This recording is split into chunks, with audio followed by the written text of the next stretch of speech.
Les professions réglementées, les équivalences, les nouveautés qui vous concernent, on vous dit tout dans les dossiers Qualita.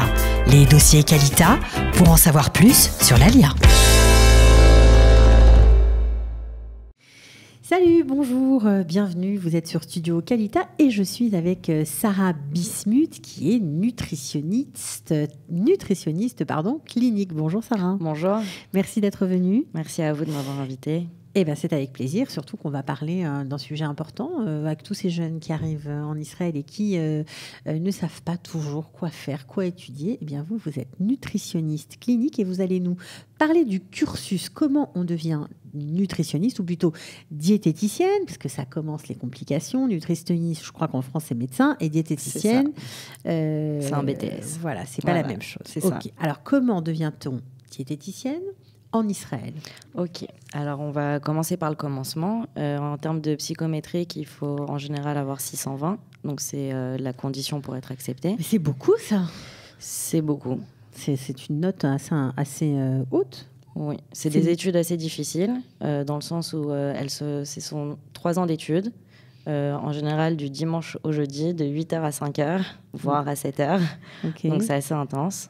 Donc ça, c'est en termes de psychométrique et de comment être accepté déjà dans un premier temps pour ces études. Donc c'est des études qu'on suit à l'université, c'est une formation académique? Voilà, donc en fait on a deux sortes on a deux possibilités pour apprendre la nutrition en Israël.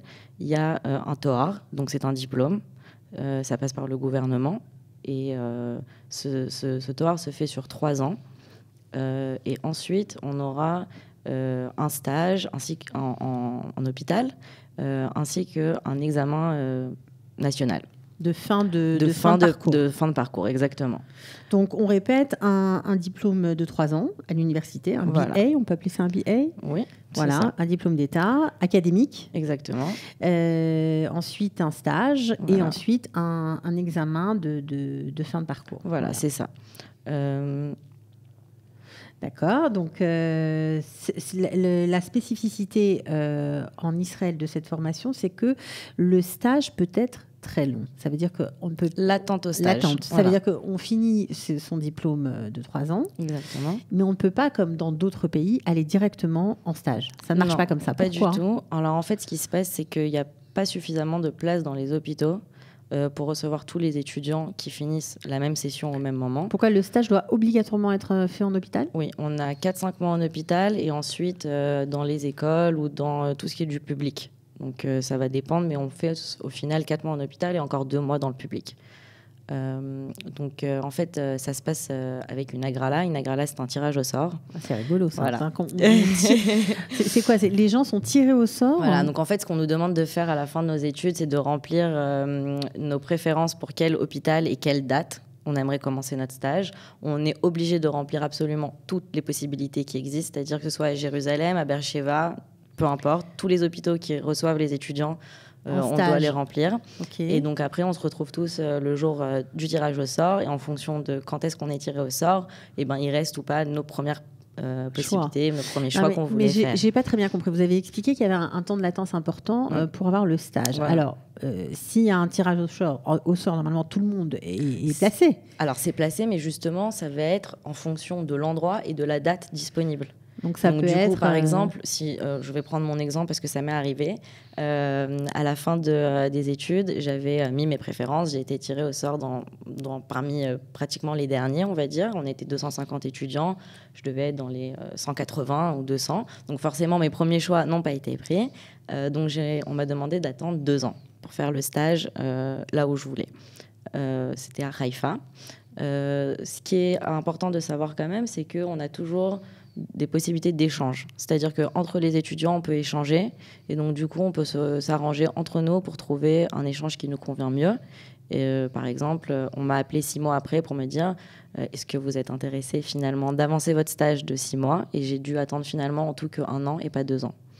Mais c'est fou ça. Donc malgré le tirage au sort, le temps de latence est hyper important. Peut aller de quelques mois si vraiment on est chanceux et qu'on tombe au tout début du tirage au sort. Quand on commence ses études, il faut prendre ce paramètre en considération. Voilà. C'est très important. C'est très important. Après, chacun va faire ce qu'il veut, on va dire, pendant cette attente. On peut travailler, mettre de l'argent de côté. On peut faire un Toar Sheni, donc continuer des études. On peut pas, en revanche, on ne peut pas travailler dans le domaine tant qu'on n'a pas passé et le stage et l'examen. Donc ça limite un petit peu les choix pendant ces 2 ans quand même. Alors, est-ce qu'on peut faire une spécialisation en matière de nutrition lorsqu'on est diététicien? Est-ce que ça existe en Israël? Alors, en fait, ce qui se passe, c'est que dans le diplôme lui-même, on n'a pas de spécialisation. On touche absolument à tous les domaines, que ce soit les enfants, la chirurgie, le diabète, les femmes enceintes. Vraiment, on passe par tous les domaines. Et seulement après, on a des cours, donc des coursim en hébreu, qu'on peut faire en plus pour enrichir notre savoir et être après avoir cette spécialisation dans notre travail. Mais on n'est ni obligé, ni on doit choisir pendant les études. C'est pas du tout... C'est pas quelque chose d'obligé. Après, en général, ça se fait naturellement. Forcément, on peut pas être dans tous les domaines en même temps. Donc, en fonction du premier travail qu'on va avoir ou pas, on va se spécialiser. Avec l'expérience aussi. Exactement. Quoi. D'accord. Alors, vous êtes aujourd'hui nutritionniste, on va dire, ou diététicienne. J'ai un peu de mal à choisir le terme. Alors, je vais vous aider. Je vais vous aider à comprendre. En fait, il y a 3 endroits en Israël où on peut étudier la nutrition et être diplômé d'un point de vue du gouvernement. On va recevoir vraiment un diplôme d'État avec lequel après on peut travailler, donc que ce soit à l'hôpital ou dans les coupes Olim, dans tout ce qui est du public. On peut faire ça à Rehovot, à Ariel et à Tel Hai. C'est les seuls 3 endroits où on sort des études avec un réel diplôme d'État. D'accord. Après, on a énormément de possibilités pour étudier la nutrition. Et ça ressemblerait plutôt justement à une diététicienne en France, c'est-à-dire ça peut être sur 1 an, 2 ans, 3 ans aussi, mais on n'a pas de diplôme d'État, il n'y a pas de stage obligatoire. Et la différence essentielle, c'est qu'on ne peut pas travailler dans les endroits comme on ne peut pas travailler dans des endroits officiels comme une coupe Olim, par exemple, un hôpital. Donc on travaille où alors? On travaille souvent, ces personnes-là, ce sont des coachs. Donc, en fait, le vrai terme pour eux, c'est des coachs et non pas des nutritionnistes. D'accord. Des diététiciens. Voilà. Donc, on peut travailler en privé. OK. Et puis, on peut travailler... en général, c'est en privé. En privé ou avec des groupes, etc. D'accord. Mais la grosse différence, c'est entre la formation diplômante, on va dire. Voilà. Pas du tout la même. Puis, c'est vrai qu'on rentre beaucoup plus dans les détails quand on fait un vrai TOR. C'est-à-dire que les études sont un peu plus lourdes et un peu plus en détail. Alors pourtant, vous êtes diplômé d'un TOR, mais vous avez choisi de travailler en privé. Vous travaillez chez Home's Place. Voilà. Home's Place, c'est une salle de sport qui existe dans tout Israël. Moi, je suis dans le SNIF de Givat Shmuel et d'Azrieli. Et en parallèle, je consulte en privé. Donc, c'est 2 choses différentes. Pourquoi vous avez choisi ce secteur-là et pas l'hôpital? Alors pour être tout très à fait honnête, oui, vous pouvez. On imagine que... Voilà, il y avait plusieurs facteurs.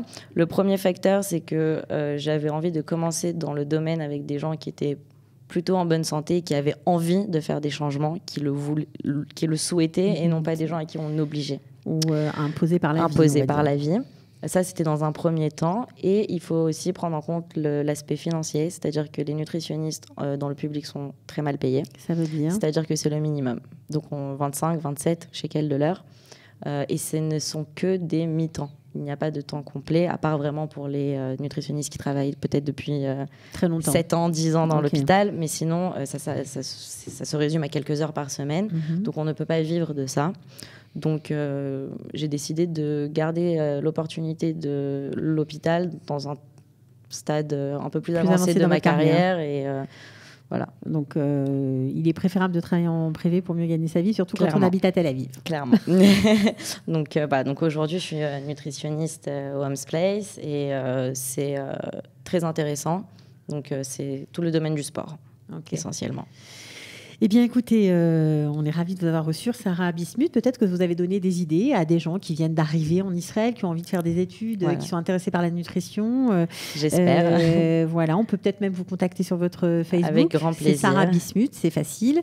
Voilà, merci d'être venu, de nous avoir éclairé. Puis on va vous retrouver dans une prochaine émission. On parlera d'autres sujets liés à la nutrition. Beaucoup. De rien. Ciao. Au revoir.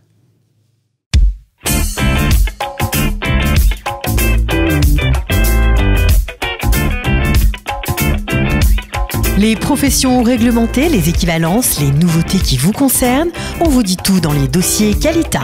Les dossiers Qualita, pour en savoir plus sur l'ALIA.